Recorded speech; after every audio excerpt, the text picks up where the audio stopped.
They thought they could ban me from reading my own father's will. What they didn't know was that I owned the building they were sitting in, and I was about to give them the shock of their lives.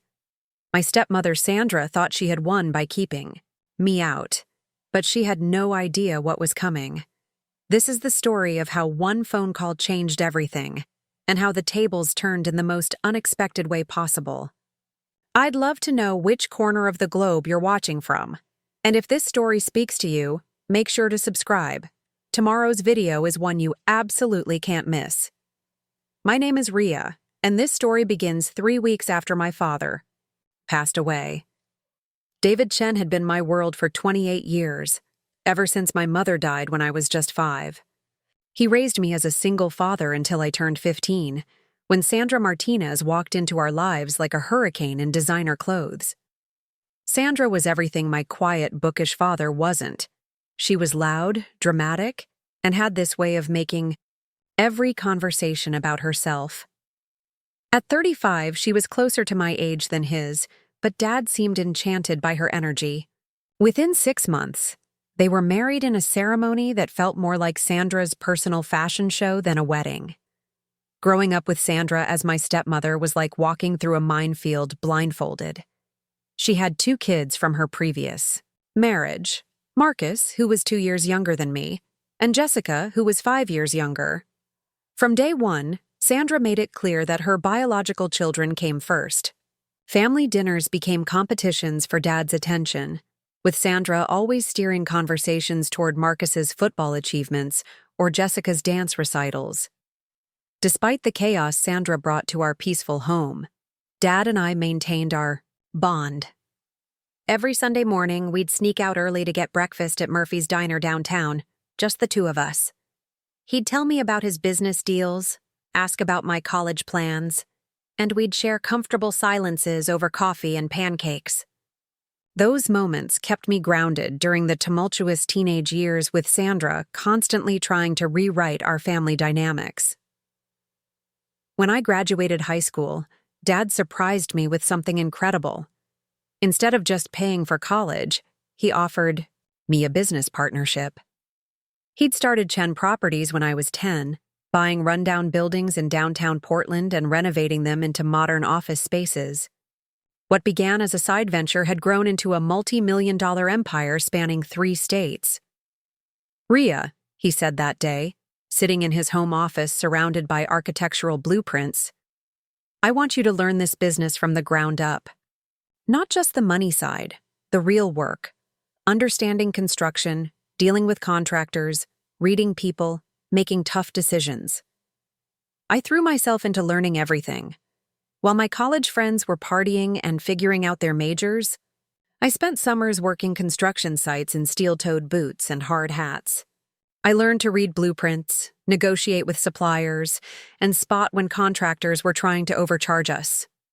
Dad taught me that real estate wasn't just about buying and selling. It was about understanding communities, predicting growth patterns, and having the patience to see long-term investments pay off. By the time I graduated with my business degree, I wasn't just Dad's daughter anymore. I was his protege and business partner. We'd transformed Chen Properties into Chen & Associates, with my name officially on the paperwork. More importantly, Dad had been transferring ownership of various properties to me over the years, both as tax strategy and as his way of ensuring I'd always be financially secure. The crown jewel of our portfolio was the Meridian Building, a gorgeous 1920s structure we'd spent 2 years renovating into premium office space. It was located right in the heart of Portland's legal district, and we'd transformed it from a crumbling eyesore into one of the most sought-after business addresses in the city. The building housed everything from law firms to financial advisors, and the waiting list for office space stretched 6 months out. Sandra, meanwhile, had never shown any interest in the business. She was too busy with her social clubs, charity galas, and what she called her lifestyle brand, which seemed to consist mainly of posting photos of expensive handbags on social media. She treated Dad's success as her personal ATM, constantly, redecorating the house and taking lavish vacations with her friends. Marcus followed in his mother's footsteps, coasting through college on Dad's dime while majoring in partying. Jessica was still in high school, but already showing signs of her mother's entitlement, expecting designer clothes and expensive cars as basic necessities. The tension in our house was always simmering just below the surface. Sandra resented the close relationship Dad and I shared, especially our business partnership. She'd make little comments about how I was monopolizing Dad's time, or how it wasn't normal for fathers and daughters to work together so closely. She pushed constantly for Dad to bring Marcus into the business, despite the fact that Marcus had shown zero interest in anything beyond his trust fund. Things came to a head during Thanksgiving dinner 2 years ago. Sandra had been drinking wine all afternoon, and her filter had completely disappeared. She launched into a tirade about how I was manipulating Dad, how I was taking advantage of being his real daughter to push out her children, and how I was probably stealing money from the business. Dad lost his temper in a way I'd rarely seen. He stood up from the table, his voice deadly quiet, and told Sandra that if she ever accused me of stealing again, she could find somewhere else to live. The dinner ended with Sandra storming out, Marcus and Jessica following awkwardly behind. Her and Dad and I cleaning up the mess alone, but Sandra was persistent if nothing else. Over the following months, she changed tactics. Instead of direct confrontation, she became sneaky. She'd ask Dad leading questions about the business when I wasn't around, trying to plant seeds of doubt. She'd suggest that maybe Marcus deserved a chance to prove himself, or that Jessica might want to study business in college. I started noticing small things. Important documents going missing from Dad's home office. Sandra asking casual questions about which properties were in whose name. Her suddenly taking an interest in Dad's lawyer appointments and financial meetings. The real warning sign came 6 months before Dad's death. I was at the house helping Dad organize some business files when Sandra walked in with coffee for him. As she set it down, she glanced at the papers spread across his desk. Property deeds, insurance documents, investment statements. "David, honey?"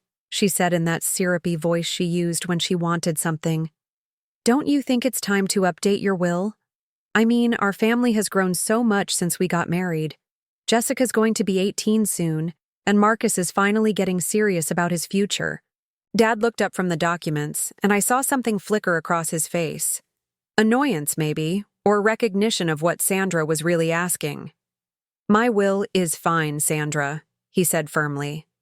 "Robert handles all that legal stuff, and it gets reviewed regularly." Robert Hoffman was Dad's lawyer and one of his oldest friends. They'd known each other since college, and Robert had handled all of Dad's legal affairs for over 20 years. More importantly, Robert understood the complexity of Dad's business holdings and the careful way he'd structured everything to protect both the company and our family. Sandra didn't let it drop, though. Over the following weeks, I'd catch her, making comments about estate planning, about how married couples needed to think about their joint legacy, about how it would be tragic if anything happened to Dad and the family wasn't properly provided for. Dad started staying later at the office, and our Sunday morning breakfasts became more frequent. He seemed stressed about something, but every time I asked, he'd just say he was dealing with family politics and change the subject. 3 months before his death, Dad called me into his office for a meeting that felt different from our usual business discussions. He seemed tired, older somehow, and he was holding a thick folder of legal documents. "Rhea," he said, "I need you to understand something important about how I've structured things. Not just the business, but everything." He walked me through documents I'd never seen before. Trust arrangements, property transfers, insurance policies. It was incredibly complex, but the basic picture was clear. Dad had been methodically protecting his assets and ensuring that the people who'd actually contributed to building his wealth would be taken care of. "Why are you showing me this now?" I asked. Dad was quiet for a long moment, staring out the window at the city skyline. "Because I want you to be prepared," he said finally. "Sandra's been pushing hard for changes, and I have a feeling things might get complicated when I'm gone. I need you to know where everything stands, so you can protect what we've built together." That conversation haunted me for months. Dad seemed to be preparing for something, as if he knew his time was limited. He started having more meetings with Robert, updating various legal documents and making what he called final arrangements. When Dad died suddenly of a heart attack in his office on a Tuesday morning in March, I was devastated, but not entirely surprised. The stress had been wearing on him visibly, and he'd been complaining about chest pains for weeks. Sandra, of course, had dismissed his concerns as work-related anxiety and suggested he just needed a vacation. The funeral was a nightmare of competing narratives. Sandra played the grieving widow perfectly, sobbing dramatically and accepting condolences as if she'd been the center of Dad's world. Marcus and Jessica followed her lead, talking about their stepfather as if they'd had some deep, meaningful relationship with him. Meanwhile, I felt like I was drowning in grief while also trying to handle the practical aftermath. Dad's businesses needed immediate attention, clients were calling with concerns, and there were a dozen urgent decisions that couldn't wait for the will reading.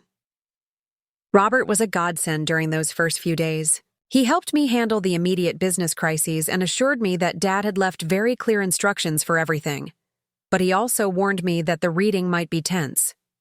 "Your father was very specific about his wishes," Robert said during a private meeting the day before the reading. "But Sandra has been calling my office constantly, demanding information about the estate. She seems to think she's entitled to make decisions about how things should be handled." "What kind of decisions?" I asked. Robert's expression was grim. "She's been suggesting that maybe you shouldn't be involved in the reading. She says it should be limited to immediate family only." I stared at him in disbelief. "I am immediate family. I'm his daughter." A lot of love and effort went into bringing this story to life. If you're enjoying it, we'd be so grateful if you'd subscribe to our channel. Now, back to where we left off. I know that, and your father certainly knew that, but Sandra seems to have convinced herself that as his widow, she has the authority to control how his estate is handled. The will reading was scheduled for the following Thursday at 2 p.m. in Robert's office. The office was located in the Meridian building, the same building Dad and I had renovated together, the same building where we'd spent countless hours planning our business strategy. The irony wasn't lost on me that Sandra was trying to exclude me from a meeting happening in a building I owned, but I decided not to fight her on it, at least not directly. Sometimes the best strategy is to let your opponents think they're winning, right up until the moment you prove them wrong. The day of the reading arrived with typical Portland spring rain, gray skies that matched my mood perfectly. I'd barely slept the night before, running through every possible scenario, every potential complication Sandra might try to create. Robert had called me that morning with the final confirmation of what I'd suspected. "She's done it, Rhea," he said, his voice tight with professional anger. "Sandra has formally requested that you be excluded from the will reading. She claims that as David's widow, she has the right to determine who counts as family for legal purposes." "And what did you tell her?" "I told her that I follow your father's instructions, not hers. But she's threatening to bring her own lawyer, to challenge the validity of the will, to make this as difficult as possible."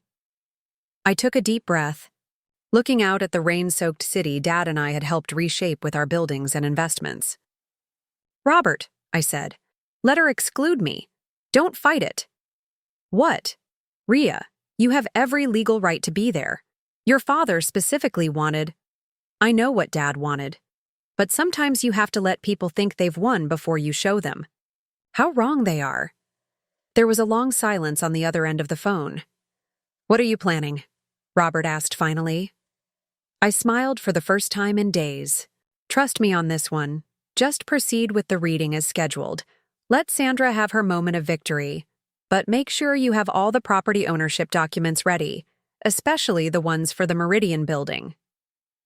"The Meridian building?" But that's where my office is located. That's where we're having the meeting.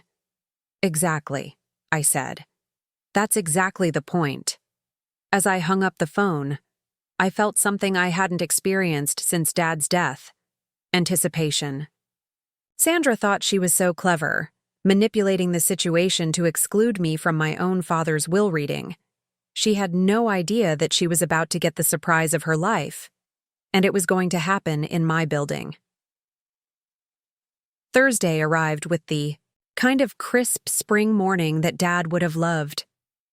I woke up early, put on my best black business suit, the one Dad had complimented me on just weeks before his death, and prepared for what would either be the most satisfying day of my life or a complete disaster. At 1:30 p.m., I drove downtown and parked across the street from the Meridian building. From my car, I could see Sandra's silver Mercedes pulling into the parking garage, followed by a black BMW that I didn't recognize. She'd brought backup, just as Robert had predicted. My phone buzzed with a text from Robert. "They're here early. Sandra brought Mitchell Crane from Crane & Associates. He's already making demands about the proceedings." Mitchell Crane was one of those lawyers who specialized in estate disputes and family drama.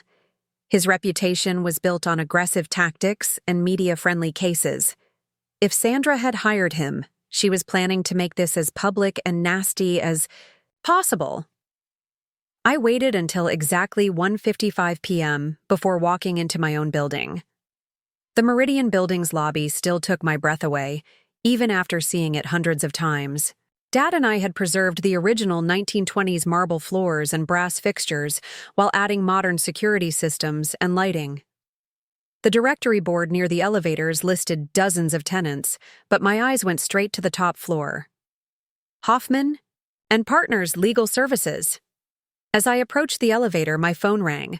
Robert's name flashed on the screen. "Rhea, where are you? Sandra is demanding to start without you, and Crane is backing her up. They're saying that since you were officially excluded, we should proceed." "I'm in the building," I said, stepping into the elevator. "What floor are you on again?" 15th floor, suite 1520, but Rhea, I should warn you. Sandra has Marcus and Jessica with her, plus this Crane character. They've turned this into some kind of family tribunal." "Perfect," I said as the elevator doors closed. "That's exactly what I was hoping for." The elevator ride to the 15th floor felt like the longest 90 seconds of my life. When the doors opened, I could hear raised voices coming from down the hallway. Sandra's voice, shrill and demanding, carried clearly through Robert's office door. "This is completely inappropriate, Mr. Hoffman. Rhea has been manipulating David for years, probably stealing from the business. She has no right to be involved in family matters." I walked slowly down the hallway, my heels clicking on the polished hardwood floors. Through the frosted glass door, I could see the silhouettes of several people gesturing animatedly. Marcus's voice joined the conversation. "Mom's right. Rhea never really felt like family anyway. This should be between blood relatives and people who actually lived with David." That comment stopped me in my tracks. Blood relatives? I was David's biological daughter. I'd lived with him for 23 years before he married Sandra. But apparently, in their revisionist history, Sandra and her children were the real family. I heard Robert's voice, strained but professional. "Mrs. Chen, I understand your concerns, but David's instructions were very specific about—" "David wasn't thinking clearly in his final months," Sandra interrupted. "He was under tremendous stress, probably being influenced by people who had their own agendas." Through the glass, I saw a tall man in an expensive suit lean forward. This had to be Mitchell Crane. "Mr. Hoffman," Crane said in a voice trained for courtrooms, "my client has legitimate concerns about potential undue influence and financial impropriety. We're prepared to challenge any provisions that seem suspicious or unfair to the surviving spouse and minor children." Minor children. Jessica was 17, hardly a child, and Marcus was 26, older than me when Dad married Sandra. I took a deep breath and knocked on the door. The conversation inside stopped abruptly. After a moment, Robert opened the door, looking stressed but relieved to see me. "Rhea," he said, "I'm glad you're—" "What is she doing here?" Sandra's voice cut through the air like a knife. She was dressed in what appeared to be a designer funeral outfit, black dress, black hat with a small veil, even black gloves. The grieving widow costume was complete. Mitchell Crane stood up, immediately establishing his presence in the room. He was tall, silver-haired, and had the kind of commanding voice that probably intimidated most people. "Ms. Chen, I'm Mitchell Crane, representing Mrs. Sandra Chen and the minor children of the deceased. I'm afraid there's been a misunderstanding. This is a private family meeting, and your presence is neither requested nor appropriate." I looked around the room, taking in the scene. Sandra sat in the chair closest to Robert's desk, positioned like she was running the meeting. Marcus lounged, in a corner chair, looking bored and checking his phone. Jessica sat next to her mother, wide-eyed and clearly uncomfortable with the tension. "I see," I said calmly. "And who exactly made the decision that I'm not family?" Sandra's face flushed. "I am David's widow. I have legal authority over family decisions, and I've determined that this meeting should be limited to people who actually supported David in his final years, not people who were just using him for financial gain." The accusation hung in the air like poison. After everything Dad and I had built together, after all the years of working side by side, Sandra was painting me as some kind of gold digger. Mitchell Crane cleared his throat. "Ms. Chen, I understand this is emotional, but the legal reality is clear. Mrs. Sandra Chen is the surviving spouse, and she has expressed concerns about your involvement in the family's financial affairs. In the interest of avoiding conflicts of interest, we believe it's best if the reading proceeds with immediate family only." "Immediate family only," I repeated slowly. "That's interesting." Robert looked like he wanted to intervene, but I caught his eye and shook my head slightly. I wanted to see how far Sandra would push this. "That's right," Sandra said, gaining confidence from Crane's support. "Marcus and Jessica are David's children through marriage, and I'm his legal widow. You, on the other hand, have been living off David's generosity for years while contributing nothing to this family." Marcus looked up from his phone long enough to nod in agreement. "Yeah, it's kind of weird how you always acted like you owned everything just because you worked with David. But real family comes first." I felt something cold settle in my stomach. Not hurt. I was past being hurt by these people. But a kind of crystalline clarity about exactly who I was dealing with. "So let me make sure I understand," I said, my voice perfectly calm. "You're saying that I'm not an immediate family, despite being David's biological daughter for 28 years. "Well, yes, but," Sandra started. "And you're saying that I've been using David for financial gain, despite working 60-hour weeks to help build his business empire." "You were paid for that work," Crane interjected. "Employment doesn't constitute family relationships." I nodded slowly. "I see. And you believe that as David's widow, Sandra has the authority to determine who counts as family for legal purposes." "Exactly," Sandra said triumphantly. "Finally, someone who understands proper family hierarchy." I turned to Robert. "And they want to proceed with the reading without me present." Robert looked deeply uncomfortable. "Rhea, legally speaking, you have every right to—" No, I said, holding up my hand. "I want to understand their position completely. Sandra, you're saying that you have the authority to exclude me from my own father's will reading because you consider yourself the head of the family now. I'm saying that David's real family deserves privacy during this difficult time, without interference from people who might have ulterior motives." Mitchell Crane was nodding approvingly at Sandra's performance. Clearly, he'd coached her on the right language to use. "Ulterior motives," I repeated. Such as trying to manipulate the estate for your own benefit," Sandra said, her voice rising. "Such as claiming ownership of things that belong to the family. such as pretending you have some special right to David's legacy when you're just… What? I asked quietly. Sandra paused, realizing she was about to cross a line she couldn't uncross. Just someone who happened to be born before David found his real family, she finished. The silence in the room was deafening. Even Marcus looked up from his phone, sensing that his mother had just said something significant. I looked at each of them in turn. Sandra, flushed and defensive but clearly proud of herself. Marcus, uncomfortable but loyal to his mother's narrative.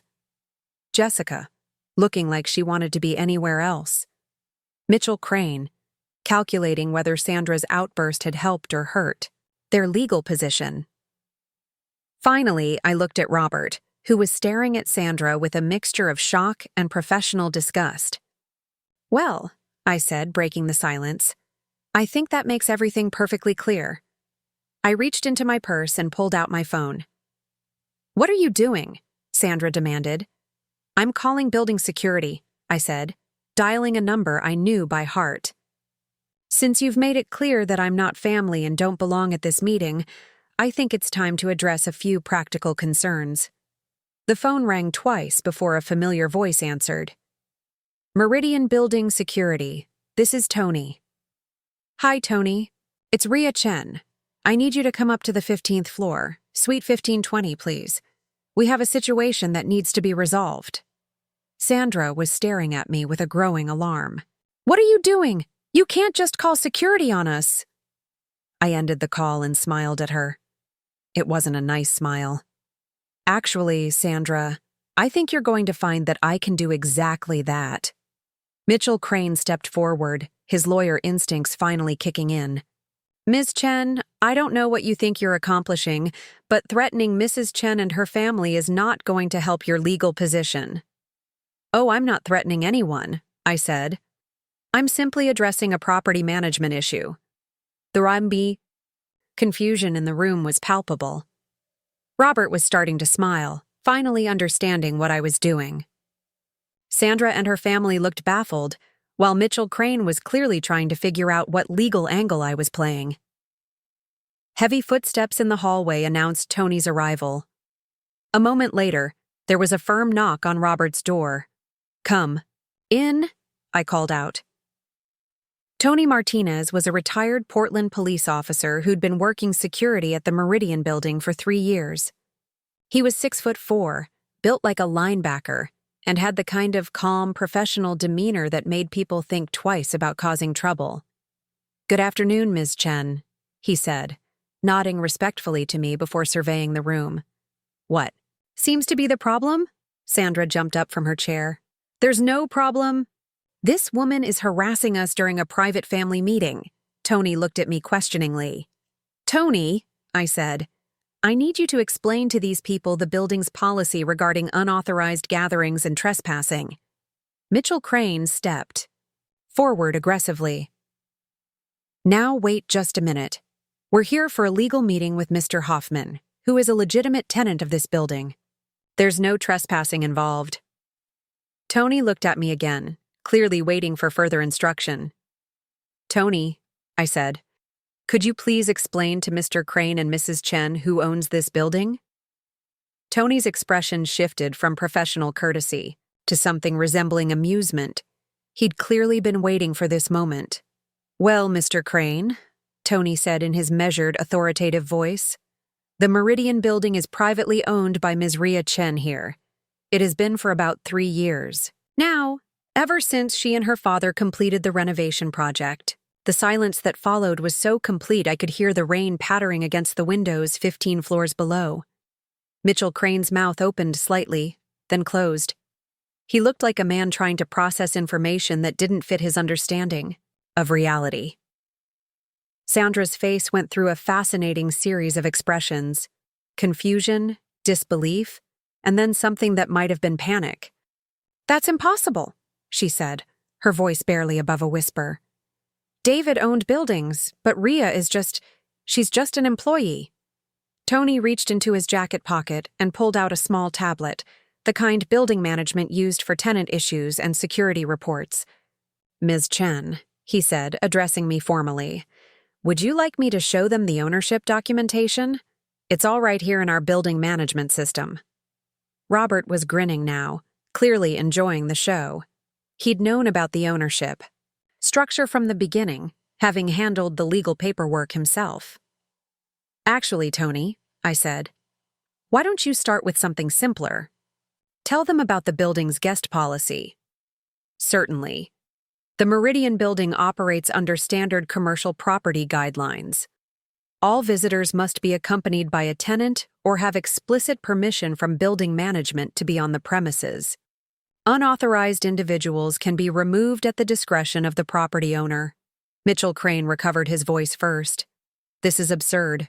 We're here for a legitimate legal proceeding with Mr. Hoffman, who is clearly a tenant in good standing. That's correct, Tony nodded. Mr. Hoffman has been a tenant for 4 years. His lease agreement is current and in good standing. Then we have every right to be here, Sandra said, some of her confidence returning.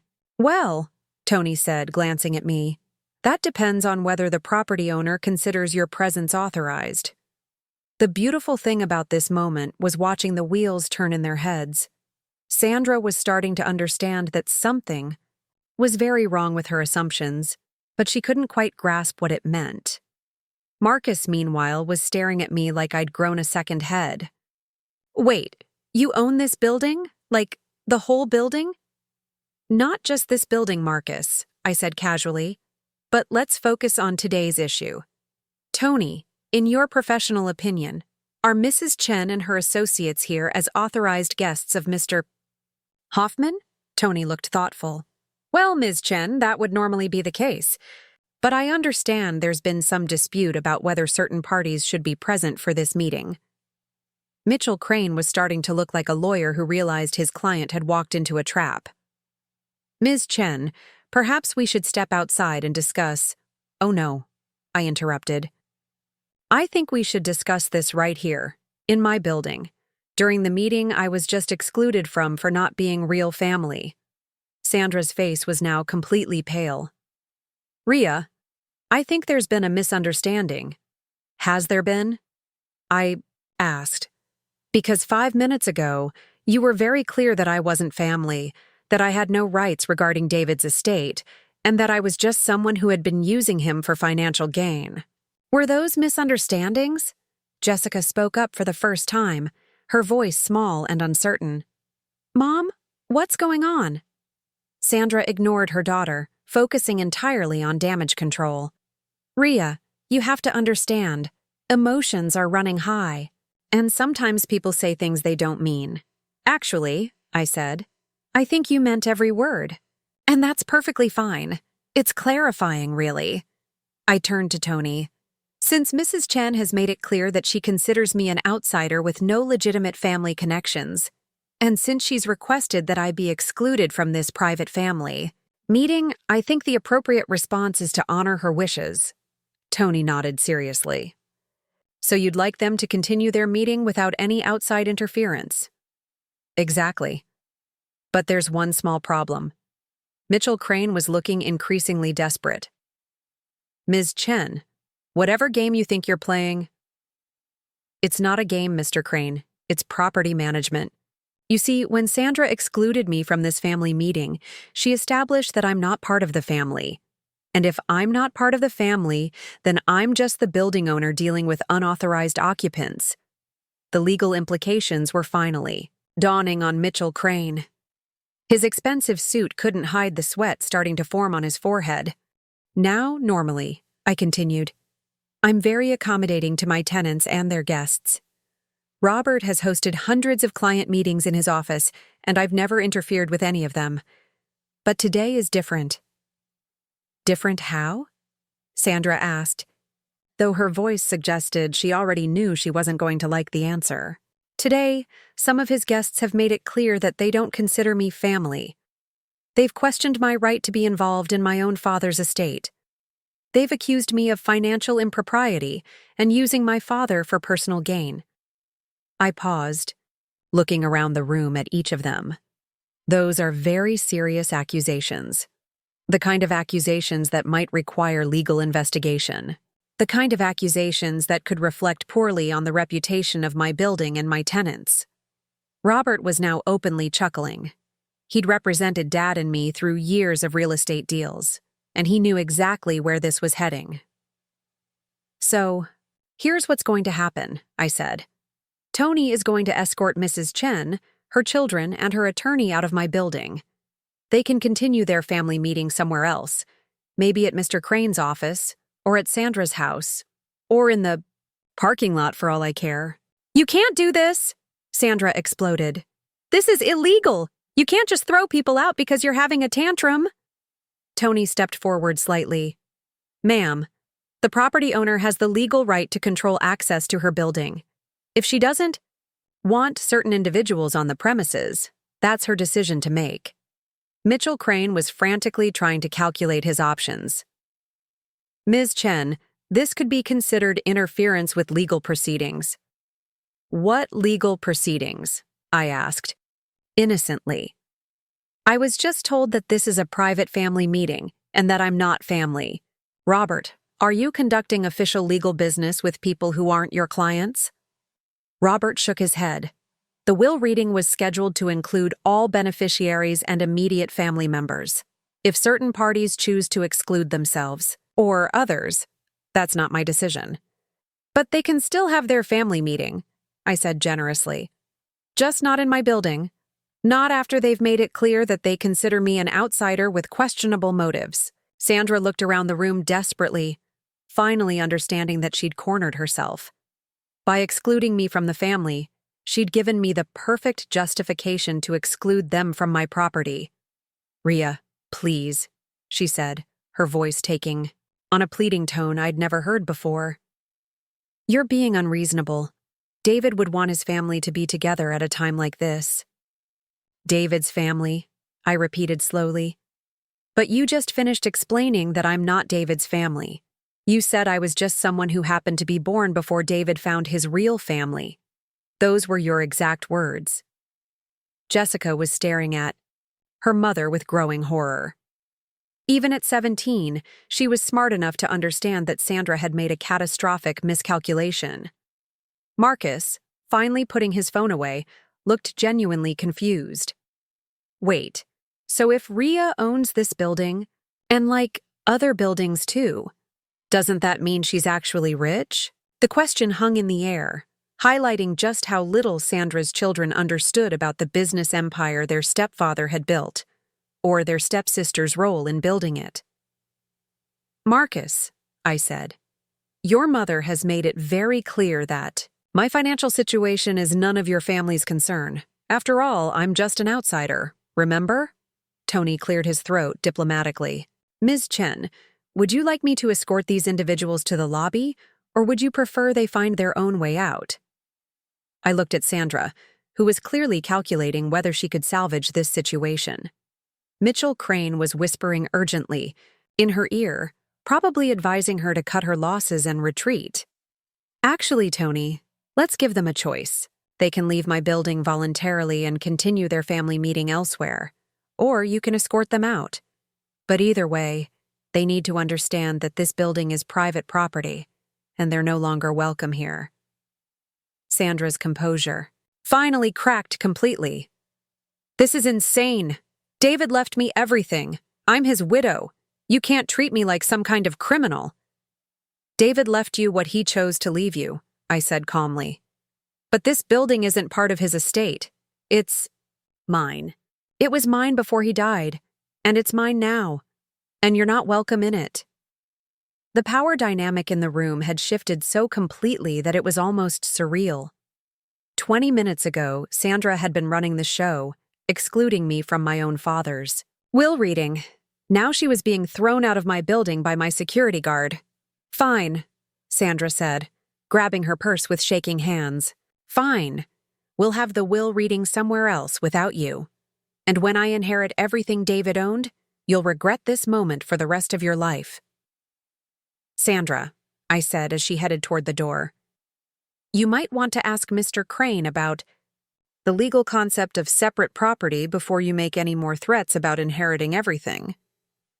Mitchell Crane's face went ashen. Clearly, he understood the implications even if Sandra didn't.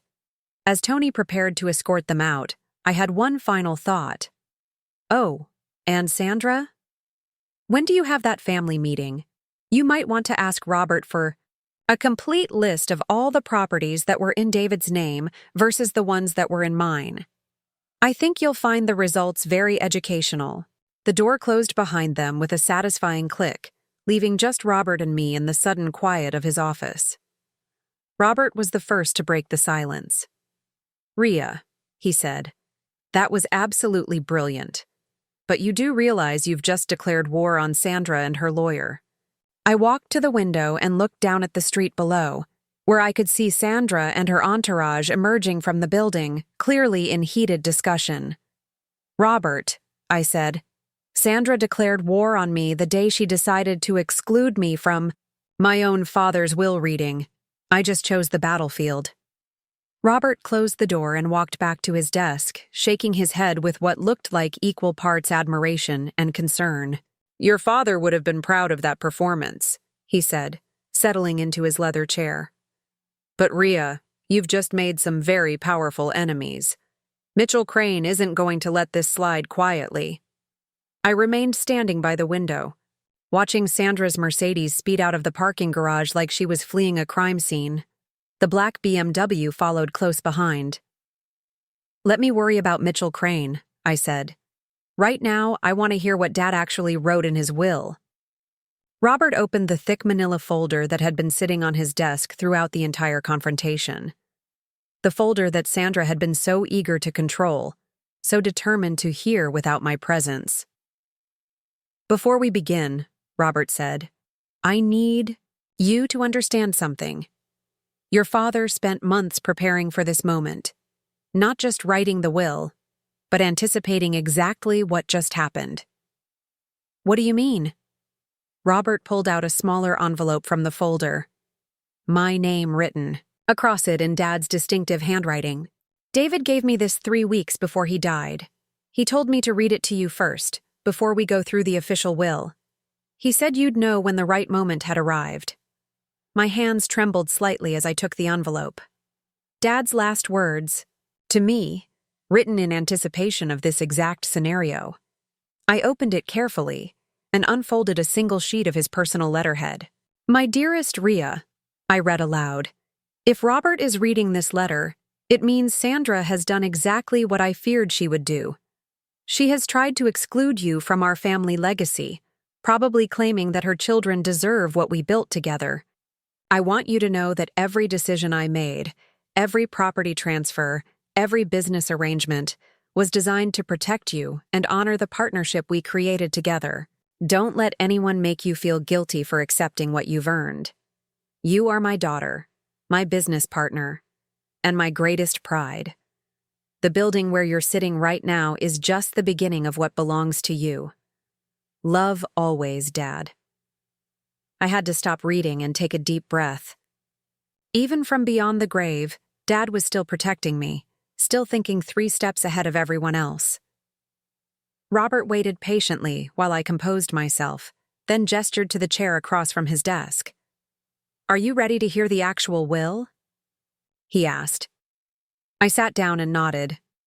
Robert opened the official document, thick with legal language and multiple pages of detailed provisions.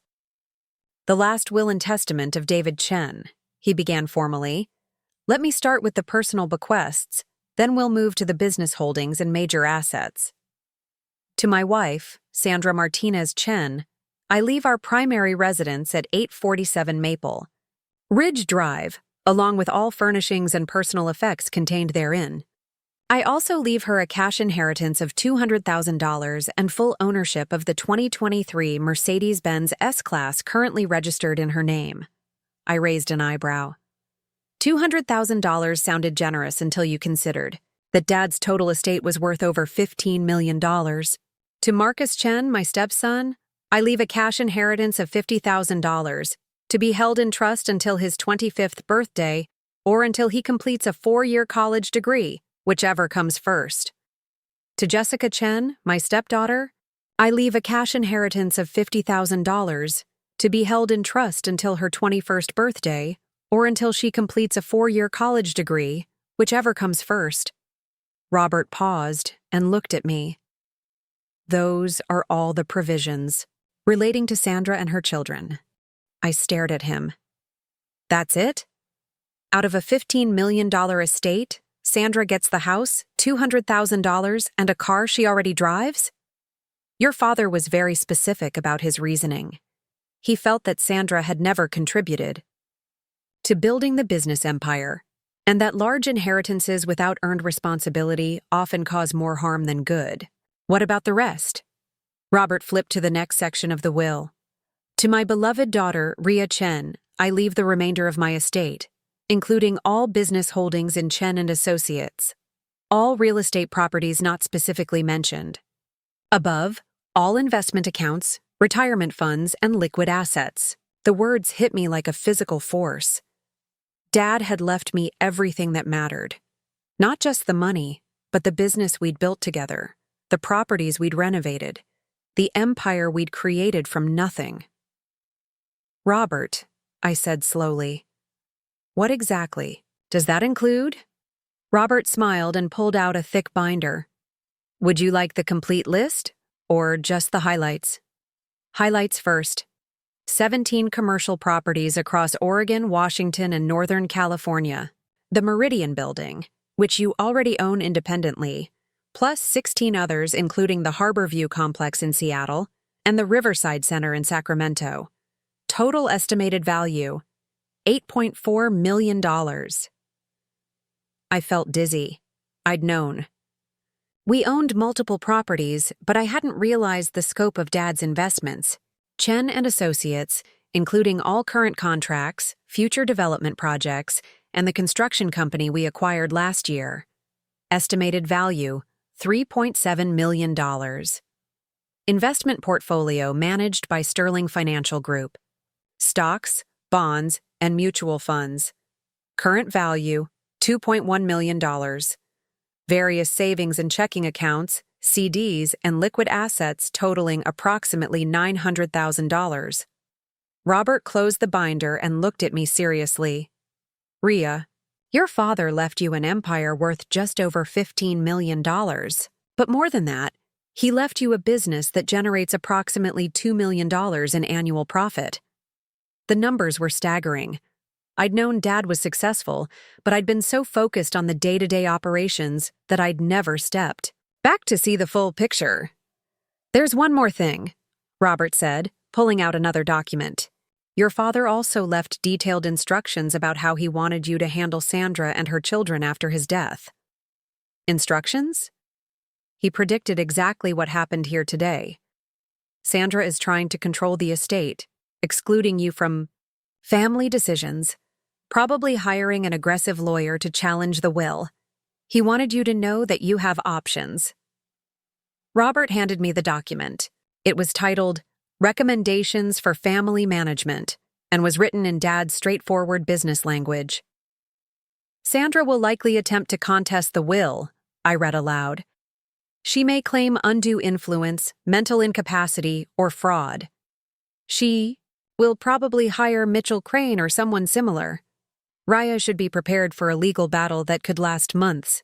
The document continued with Dad's analysis of Sandra's personality and likely strategies, along with his suggestions for how to handle each scenario.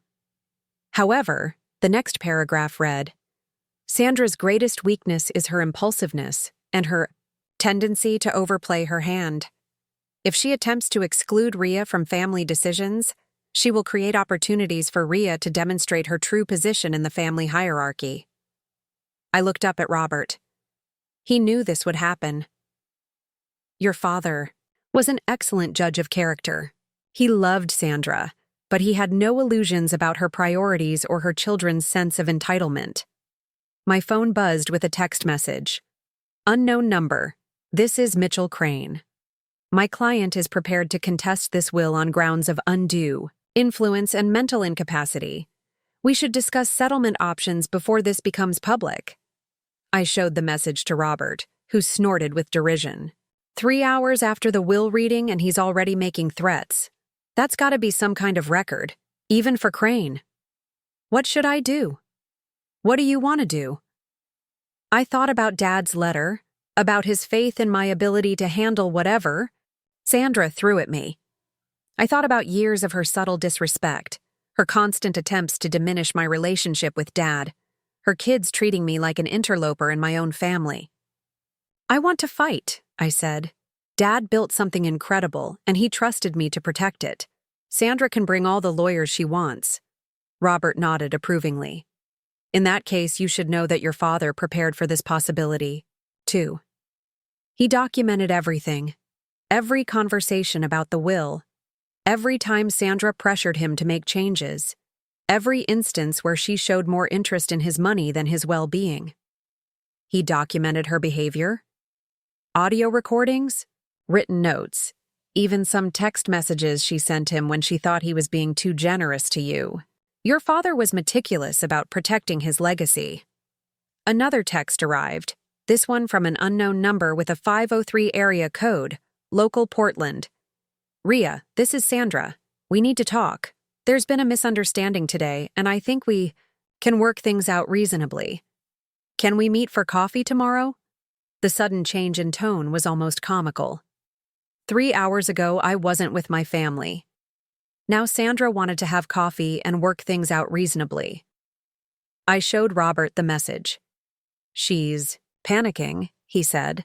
Crane probably explained to her that contesting a will is expensive, time-consuming, and rarely successful when the deceased was clearly competent and the documentation is solid. Plus, I added, she just found out that the grieving stepdaughter she was trying to push around actually controls more real estate than most corporations. My phone rang. Sandra's number. I looked at Robert, who shrugged. Might as well hear what she has to say. I answered on the fourth ring. Ria, thank goodness. Sandra's voice was breathless, desperate. I've been trying to reach you. Listen, about what happened today. I was emotional, grieving, not thinking clearly. You know how close David and I were, and losing him has been devastating. I said nothing, letting her fill the silence. The thing is, I think there might have been some miscommunication.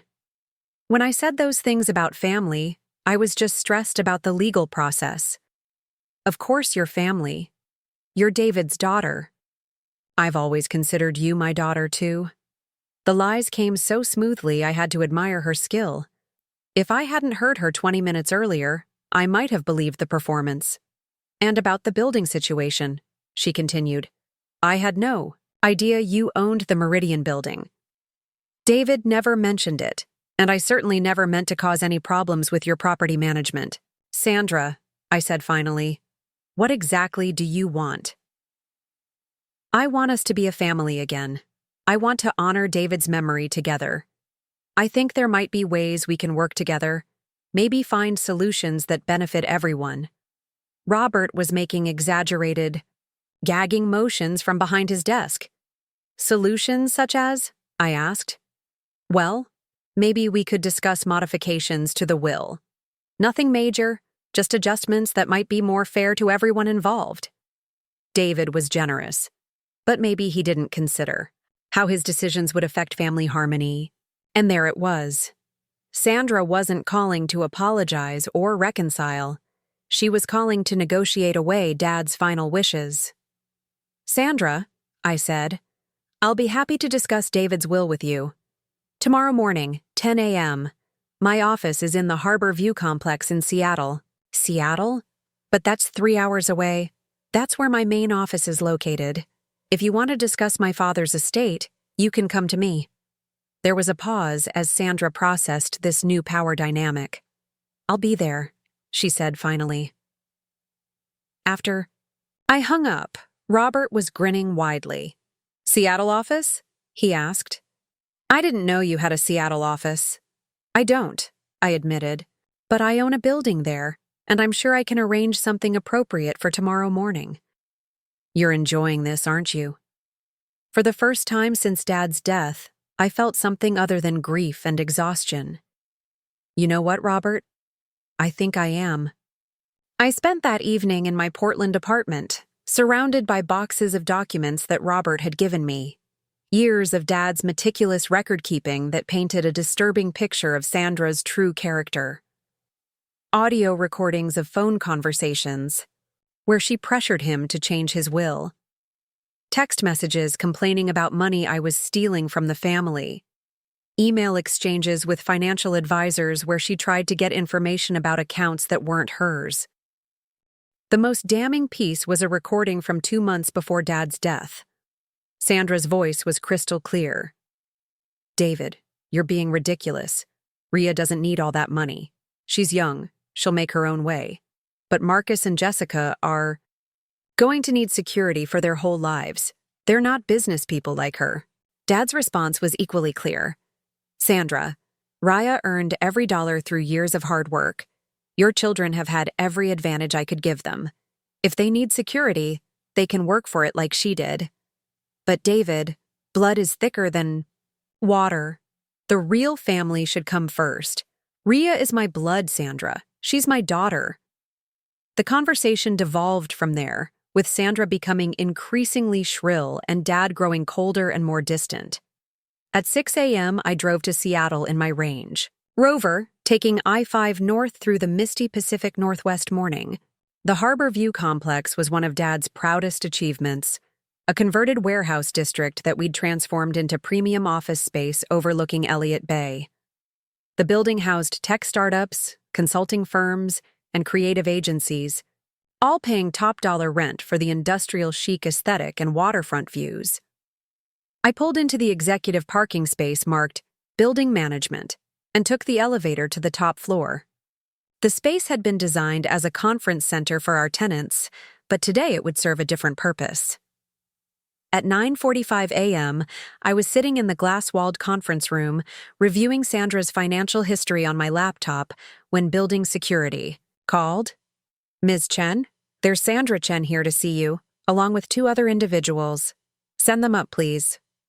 5 minutes later, Sandra walked into the conference room flanked by Mitchell Crane and a woman I didn't recognize. Sandra had clearly spent considerable time on her appearance. Designer suit, perfect makeup, hair styled like she was attending a business summit rather than groveling to her stepdaughter. "Rhea, darling," she said, arms extended for a hug that I didn't return. "Thank you so much for agreeing to meet. I brought Mitchell, of course, and this is Catherine Wells from Wells Financial Consulting. She specializes in family estate planning." I gestured to the chairs across from me. "Please, sit down." The power dynamic was immediately obvious. They were in my building, in my conference room, asking for my time. Sandra's effusive friendliness couldn't mask the fact that she was in full damage control mode. "First," Sandra said, "I want to apologize for yesterday. I was grief-stricken, not thinking clearly, and I said things that didn't reflect my true feelings. You are family, Rhea. You've always been family." "Interesting," I said, "because yesterday you said I was just someone who happened to be born before David found his real family." Mitchell Crane leaned forward. "Ms. Chen, my client was clearly distraught." "Mr. Crane," I interrupted, "I have audio recordings of my father and Sandra discussing the family dynamics going back 2 years. Would you like me to play some of them?" His confidence evaporated instantly. "Audio recordings?" I pulled out my phone and set it on the table. My father was a careful man. He documented everything, especially after Sandra started pressuring him to disinherit me. Sandra's face went pale. "David was recording our conversations? Only the ones where you tried to manipulate him into changing his will, questioned my contributions to the family business, or suggested that your children deserved my inheritance." Catherine Wells, the financial consultant, was taking notes. Frantically. This was clearly not the meeting she'd been prepared for. "Look," Sandra said, dropping the fake sweetness from her voice. "Let's be practical here. David left you $15 million. That's more money than most people see in a lifetime. Meanwhile, his widow and minor children got almost nothing. Jessica is 17, hardly a minor, and Marcus is 26, older than I was when you married my father. But they're not equipped to take care of themselves the way you are. You're a successful businesswoman with your own properties. Properties I earned by working 16-hour days with my father while your children were spending his money on cars and vacations they didn't earn. Mitchell Crane tried to regain control. Ms. Chen, we're prepared to offer a reasonable settlement that avoids lengthy litigation. Mrs. Chen is willing to accept the current bequests in exchange for a modification that provides additional security for the children. What kind of modification? Catherine Wells opened her briefcase and pulled out a thick document. We're proposing a restructuring where you retain majority control of the business holdings, but certain properties are transferred into a family trust that benefits all of David's children equally. I flipped through the document quickly. They wanted me to give up 4 of my most valuable properties, including the Harbor View complex we were sitting in, to create a trust fund for Marcus and Jessica. This is interesting, I said. You want me to voluntarily give away $4 million worth of real estate to fund your children's lifestyles. Our children, Sandra corrected quickly. We're all family here. Sandra, yesterday you made it very clear that we're not all family. You excluded me from my father's will reading, accused me of financial crimes, and told me I had no rights regarding his estate. I stood up and walked to the floor-to-ceiling windows overlooking Elliott Bay. The morning fog was lifting, revealing the Seattle skyline in all its glory. Here's what's going to happen, I said without turning around. I'm going to honor my father's will exactly as he wrote it. Sandra gets the house, $200,000, and her car. Marcus and Jessica get their trust funds when they meet the educational requirements Dad specified. Rhea, please, Sandra started. I'm not finished. Additionally, Sandra, you're going to vacate the Maple Ridge house within 60 days. 60 days? But David left me the house. I turned back to face them. David left you a house with a mortgage balance of $340,000. The monthly payments are $4,800 plus property taxes, insurance, and maintenance on a 6,000-square-foot home. Sandra's mouth opened and closed silently. You have no job, no significant assets besides your inheritance, and no skills that would qualify you for employment paying enough to maintain that property. Realistically, you can't afford to keep it. Catherine Wells was scribbling calculations on her notepad. Ms. Chen has a point, Sandra. On a $200,000 inheritance, the carrying costs of that house would consume your entire annual interest income. So you're going to force me out of my own home? Sandra's voice was rising toward hysteria. I'm not forcing you to do anything. I'm explaining the financial reality of your situation. You can keep the house if you want, but in 6 months when you can't make the payments, the bank will foreclose and you'll lose everything. Mitchell Crane was looking increasingly uncomfortable. Ms. Chen, surely there's room for negotiation here. Actually, there is, I said, returning to my seat. I'm prepared to make a counteroffer. Sandra leaned forward eagerly. What kind of offer? I pulled a single sheet of paper from my briefcase. I'll buy the Maple Ridge house from you for its current market value, $750,000. After paying off the mortgage, you'd clear about $400,000 profit. $400,000 on top of my inheritance? Plus, you'd eliminate the ongoing expenses and maintenance headaches of a house you can't really afford. Catherine Wells was nodding approvingly. That's actually quite generous, Sandra. It would give you over $600,000 total, properly invested. But it's my home, Sandra protested weakly. It's a house David bought because you wanted it. You never contributed to the mortgage payments, the maintenance costs, or any of the improvements. Legally, it's yours now, but practically speaking, it's a financial burden you can't handle. Mitchell Crane was reviewing the offer with the expression of a lawyer who realized his client's position was far weaker than he'd initially believed. There's one condition, I added. If Sandra accepts this offer, she agrees to drop any challenges to Dad's will and accepts the estate distribution as final. And if I don't accept, I shrugged. Then you keep the house, try to make the payments on $200,000 and probably lose everything to foreclosure within a year. Your choice. Sandra looked around the table desperately, seeking support that wasn't coming. Catherine Wells was busy calculating investment returns. Mitchell Crane was reviewing legal documents. Neither of them were telling her what she wanted to hear. "I need time to think about this," Sandra said finally. "You have until 5 p.m. today," I said. "After that, the offer expires, and you're on your own." 5 p.m.? That's impossible. I need to consult with other advisors, review my options. Sandra, you drove 3 hours to Seattle to negotiate with me. I've presented you with a generous offer that solves your immediate financial problems and gives you more money than Dad intended. If you need more time to think about it, that tells me you're not serious about resolving this situation. Mitchell Crane tried one last gambit. "Ms. Chen, this feels like coercion. You're pressuring my client to make a major financial decision. Under duress. Your client excluded me from my own father's will reading, accused me of criminal behavior, and hired you to challenge his final wishes.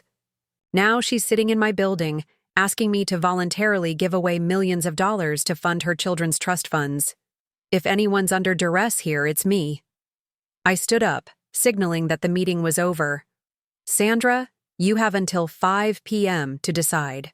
Accept my offer or deal with the consequences of the choices you made yesterday." As they filed out of the conference room, Sandra turned back one last time. "Rhea, what would David think about you treating his widow this way?" I looked her directly in the eyes. "Sandra, Dad spent the last 2 years of his life documenting every conversation where you showed more interest in his money than his well-being. I think he'd be proud of me for protecting the legacy we built together." The door closed behind them, leaving me alone in the conference room with a spectacular view of the Seattle skyline and the satisfaction of knowing that Dad's careful planning was working exactly as he'd intended. My phone buzzed with a text from Robert. "How did it go?" I typed back. Dad would have been proud. At 4:47 p.m., Sandra called to accept my offer. The house sale closed 3 weeks later in Robert's office, the same office where Sandra had tried to exclude me from the will reading. This time, however, the dynamic was completely different. Sandra sat quietly in the corner, signing documents with the resigned efficiency of someone who had finally accepted reality. Mitchell Crane was notably absent. According to Robert, he'd dropped Sandra as a client after realizing that her legal position was hopeless and that continuing to represent her would likely result in sanctions for filing frivolous claims. "The final paperwork," Robert said, sliding the deed transfer across his desk to me. "Congratulations, Rhea. You now officially own your childhood home." It felt strange, buying back the house where I'd grown up. Dad had purchased it when I was 12, and I'd lived there until college. Every room held memories: Sunday morning pancake breakfasts in the kitchen, homework sessions in Dad's study, the awkward family dinners after Sandra moved in. "What are you planning to do with it?"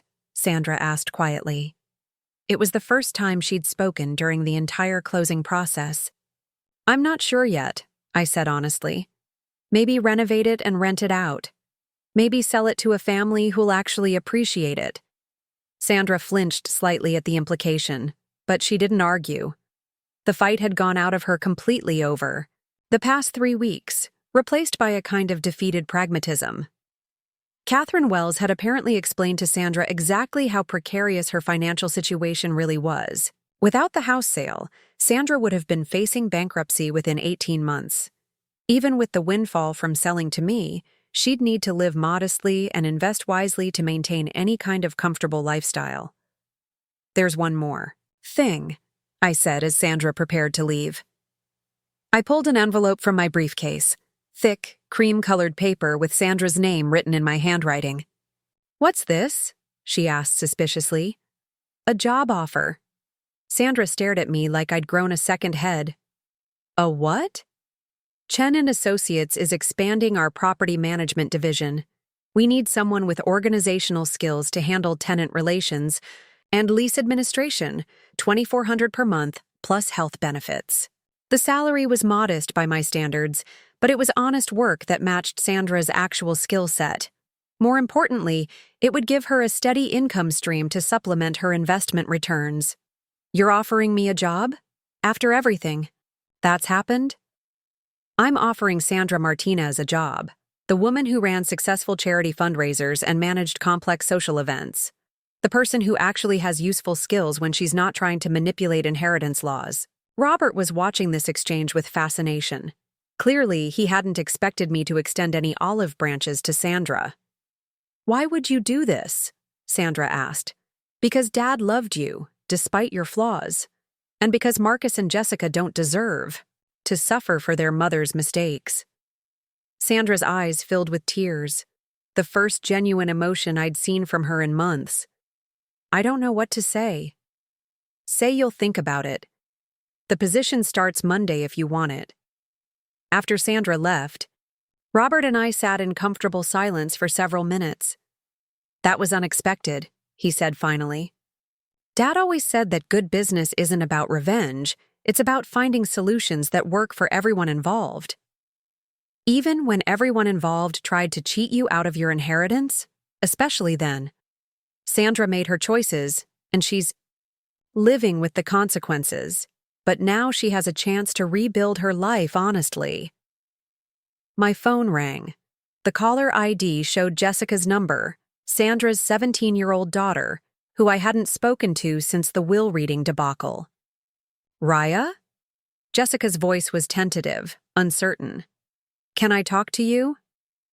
"Of course." "What's going on?" "I just wanted to apologize for what happened at the lawyer's office. I didn't really understand what Mom was doing, and I should have said something." "When she was being awful to you?" Jessica had always been the most thoughtful of Sandra's children, caught between loyalty to her mother and her own sense of right and wrong. "You don't need to apologize, Jess. You were in an impossible situation." "Mom told me about the job offer. She's been crying for 2 hours, but I think they're good tears if that makes sense." "It makes perfect sense." "Rhea, can I ask you something? Are you really as rich as everyone is saying?" I laughed despite myself. "Why do you ask?" "Because if you are, I was wondering if I could work for you too. Not like a handout or anything, but a real job. I'm graduating next month, and I want to learn about business instead of just spending money I didn't earn." The request surprised me. Jessica had always seemed content to let Sandra handle all the practical aspects of life. "What kind of work interests you?" "I've been thinking about real estate. Not the buying and selling part, but the design and renovation stuff.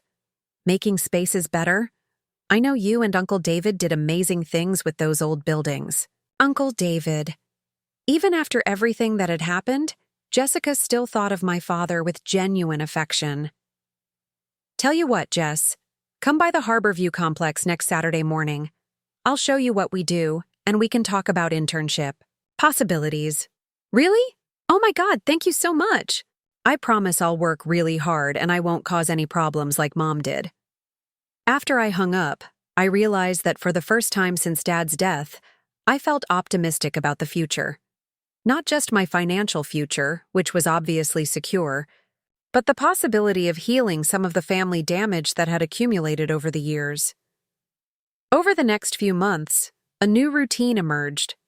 Sandra started working at Chen & Associates, handling tenant communications and lease renewals with surprising competence. She was punctual, professional, and seemed genuinely grateful for the opportunity to earn her own money. Jessica began interning. With our renovation team, showing up every Saturday morning in work boots and coveralls, eager to learn everything from blueprint reading to tile installation. She had a natural eye for design and asked intelligent questions about zoning laws and construction permits. Marcus, predictably, showed no interest in honest work. He'd taken his trust fund money and moved to Los Angeles, where, according to Sandra, he was pursuing his dream of becoming a social media influencer. Some people never change. The most surprising development came 6 months after the will reading, when Sandra knocked on my office door with an unusual request. "Rhea, I need to ask." Use something? And I want you to know that I'll understand if the answer is no. I looked up from the renovation budget I was reviewing. Sandra had lost weight over the past few months, and she looked healthier than she had in years. Working for a living seemed to agree with her. What is it? I want to buy back Dad's wedding ring. I was confused. Dad's wedding ring? When David died, I gave his wedding ring to the funeral home with his other jewelry. But later I found out that you'd requested it back, along with his watch and college ring. I did have Dad's wedding ring, along with several other pieces of his jewelry that held sentimental value. I'd assumed Sandra wouldn't want reminders of their marriage, given how badly things had ended. I thought you wouldn't want it, I said. I know I have no right to ask for it back, especially after how I treated you. But despite everything that happened, I did love David. I made terrible mistakes, but my feelings for him were real. Sandra's voice was steady, but I could see the effort it was taking her to have this conversation. The thing is, I want to buy it from you, not ask for it as a gift or a favor. I've been saving money from my paychecks, and I have $800. I know it's probably worth more than that, but I opened my desk drawer and pulled out the small velvet box that contained Dad's wedding ring. Sandra, I said, you can't buy this ring. Her face fell. I understand. I just thought maybe you can't buy it because I'm giving it to you. Sandra stared at me in shock. What? Dad loved you. He married you because he wanted to build a life with you. The fact that things went wrong later doesn't erase the happiness you brought him for a while. I handed her the velvet box. This ring belongs with someone who loved him, not in my jewelry box. Sandra opened the box and started crying, not the manipulative tears I'd seen before, but the deep, painful sobs of genuine grief and regret. I'm so sorry, Rhea. I'm sorry for everything. I know I can't undo what I did, but I want you to know that I never stopped being grateful for the second chance you gave me. We all make mistakes, Sandra. The important thing is learning from them. As Sandra left my office, clutching the ring box, I reflected on how much had changed since that awful day in Robert's conference room. Dad had been right, as usual. Sometimes the best revenge isn't crushing your enemies. It's turning them into better people. But I had to admit, watching Sandra's complete transformation from entitled manipulator to grateful employee had been deeply satisfying. Dad would have been proud of how it all turned out. And somewhere in the back of my mind, I could almost hear his voice saying what he'd always told me during tough business negotiations. The best deals are the ones where everybody wins something, even if they don't get everything they wanted. 1 year after Dad's death, I stood in the lobby of our newest acquisition, the old Portland Chronicle building downtown. The newspaper had folded during the pandemic, leaving behind a gorgeous 1930s Art Deco structure that most developers would have torn down for condos. But Dad had taught me to see potential where others saw problems. Jessica walked up beside me, hard hat tucked under her arm, tablet in hand displaying the renovation blueprints. At 18, she'd become my most reliable project coordinator, with an intuitive understanding of design that reminded me of Dad's best instincts. The structural engineers finished their report, she said, handing me the tablet. The good news is the bones are solid. The challenging news is we need to completely redo the electrical and plumbing systems. I scrolled through the technical specifications, mentally calculating costs and timelines. Jessica watched me work, absorbing the decision-making process. That would someday be hers to handle. What's your recommendation? I asked. Full renovation. It'll cost $2.4 million, but when we're done, we'll have 30,000 square feet of prime office space in the Arts District. Conservative estimate says we can lease it for $42 per square foot. I smiled at her confidence. A year ago, Jessica couldn't have explained the difference between gross and net square footage. Now she was presenting business cases with the precision of a seasoned developer. Approved, I said. Draw up the contractor bids. My phone buzzed with a text from Sandra. Board meeting at 3 p.m., quarterly reports ready for review. Sandra had surprised everyone by becoming genuinely good at her job. What started as tenant relations had evolved into office management, and she now handled most of the day-to-day administrative work that kept Chen and Associates running smoothly. More importantly, she'd developed a reputation for honesty and reliability that had completely erased the drama of the early days. The afternoon board meeting was held in the conference room of our newest office building, not the Harbor View complex in Seattle, but a sleek modern space in Portland's Pearl District that better reflected our growing reputation. Fourth quarter numbers, Sandra said, distributing printed reports with the efficiency of someone who'd found their calling. Occupancy rates across all properties averaged 93%. Net operating income for the year exceeded projections by 18%. Robert, who'd joined our board as legal counsel after leaving his law firm, whistled appreciatively. Those are remarkable numbers, especially considering the economic uncertainty this year. It helps that we own buildings people actually want to work in, Jessica said. Plus, Ria's been really smart about tenant mix. We're not dependent on any single industry or company size. I looked around the table at this unlikely team. Sandra, who'd transformed from antagonist to trusted partner. Jessica, who was growing into a formidable businesswoman. Robert, who'd been Dad's friend and was now mine. And Tom Richardson, our construction foreman who'd been elevated to project manager after proving he had the vision to match his technical skills. There's something else we need to discuss, I said. I've been approached by Meridian Capital Group. They want to buy our entire portfolio. The room went silent. Meridian Capital was one of the largest real estate investment firms on the West Coast, with over $3 billion in assets under management. How much? Robert asked quietly. $28 million. Sandra nearly dropped her coffee cup. Even Jessica, who'd gotten used to dealing with large numbers, looked stunned.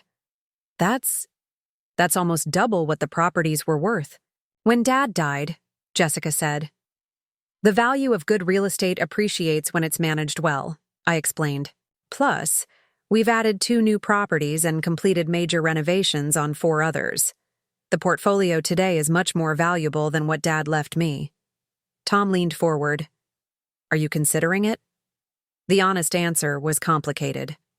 $28 million would set me up for life in ways that even Dad's generous inheritance hadn't guaranteed. I could travel, pursue other interests, and never worry about money again. But selling would also mean abandoning everything Dad and I had built together. It would mean walking away from the satisfaction of transforming neglected buildings into thriving business centers. It would mean giving up the relationships with tenants who'd become friends, and the daily challenge of growing something meaningful.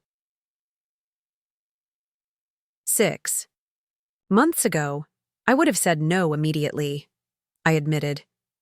But lately, I've been thinking about what Dad would want me to do. I pulled out a folder I'd been carrying around for weeks, filled with business plans and feasibility studies for projects that went far beyond real estate development. What if instead of selling to Meridian, we expanded?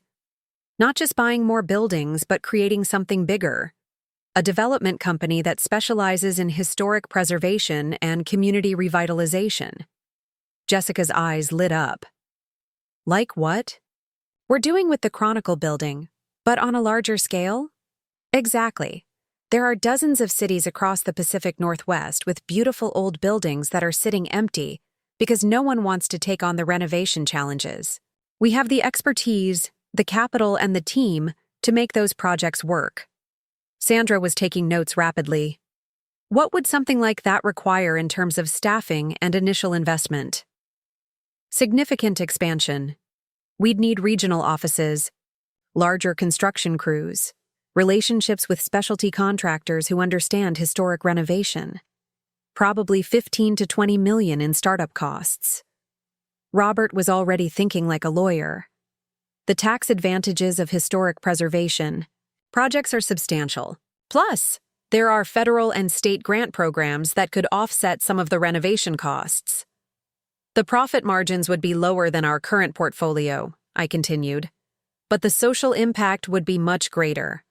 We'd be saving architectural heritage while creating economic opportunities in underserved communities. Tom nodded enthusiastically. I've been to Spokane, Bend, Salem. There are incredible buildings just sitting there because everyone thinks they're too expensive to restore. So that's my proposal, I said. Instead of selling to Meridian, we use our current success as the foundation for something much more ambitious. The room was quiet for several minutes as everyone processed the implications. Finally, Sandra spoke. Ria, this sounds amazing, but are you sure you want to take on that kind of responsibility? You're 28 years old. You could sell everything, be financially independent forever, and still have your whole life ahead of you. It was a fair question, and one I'd been wrestling with for months. Dad used to say that money was just a tool for building things that matter. He didn't collect real estate for the sake of accumulating wealth. He did it because he loved the process of transformation, taking something broken and making it beautiful again. I looked around the table at these people who'd become my chosen family. If I sell to Meridian, they'll probably tear down half of these buildings and replace them with generic office towers. All the character, all the history, all the community connections we've built. Gone. Jessica reached across the table and squeezed my hand. Whatever you decide, I want to be part of it. Working with you this past year has taught me more than 4 years of college ever could have. Sandra smiled. I vote for expansion. At my age, I thought my career was over. You gave me a second chance to contribute something meaningful. If you're willing to take the risk, I'm willing to support it. Robert and Tom both nodded agreement. Then it's settled, I said. We're turning down Meridian's offer and betting everything on ourselves. 6 months later, Chen & Associates had become Chen Development Group, with offices in Portland, Seattle, and Spokane. Our first major project was a 1920s department store in downtown Bend that we were converting into mixed-use space with retail on the ground floor and creative offices above. Jessica had enrolled in night classes for project management, certification while working full-time as our lead design coordinator. Sandra had been promoted to operations director, overseeing 3 regional offices with the organizational skills that had been wasted on charity galas and social climbing. The most satisfying moment came when we received our first major preservation award from the Pacific Northwest Historic Society. The award ceremony was held in the ballroom of Portland's historic Heathman Hotel, and I found myself thinking about how proud Dad would have been.